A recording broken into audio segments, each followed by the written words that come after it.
Bordet her er så lavet i galvaniseret stål. Bordet vælges så ud fra to forskellige farver, hvor vi har den lysgrå og den mørkegrå granitsten.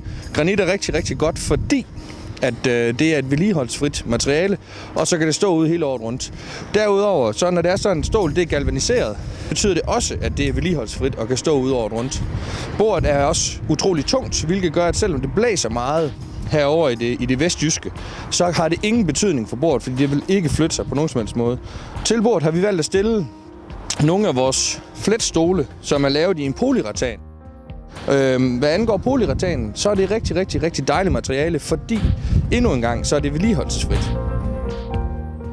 Og her har vi så en af vores Polywood-bord, som det så fint hedder, med et krydsunderstel, som er i pulverlakeret aluminium. Selveste bordet er igen et vedligeholdelsesfrit bord, i og med at det er lavet i en plastfiber.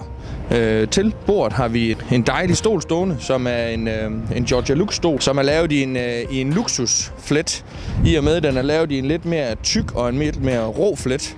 Selveste stolen er som bordet også vedligeholdelsesfrit. Man kan simpelthen mærke på den, når det er sådan, man tager fat i den, at den har en rigtig, rigtig, rigtig lækker kvalitet.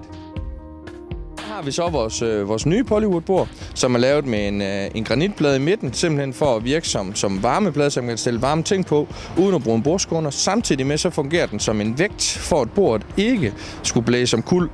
Bordet er så lavet i en oval form, for at lave en lidt mere blød form.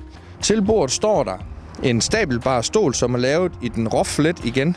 Hertil har vi ikke brugt den tykke flet, men derimod den tynde. I stolen er der endnu engang en rigtig dejlig hønne, som giver en god komfort. Og her kommer vi så til det sidste af vores Polywood-bord i den runde form. Igen har vi valgt at få den lavet med en granitplade i midten, simpelthen for at have igen for det første en vægt, men også en bordskåner. Igen er bordet lavet i Polywood, samtidig med at stellet er det pulverlakerede aluminiumstel.